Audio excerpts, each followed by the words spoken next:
How to use the At key. First, on a phone or tablet, you press this key at the bottom left, (1, 2, 3). This changes it from letters to symbols. And then you press the At key. Again, on a slightly different device, you press this button at the bottom of the screen, 1, 2, ? And then you press the At key. Now, on a laptop or computer, there are two different laptop keyboards. First one here, you need to press the Shift key. You can find that here and here. And then the At key.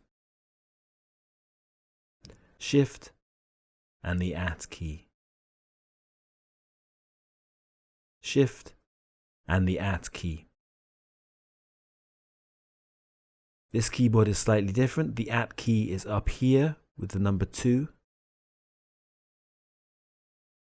So again, you press Shift and the At key.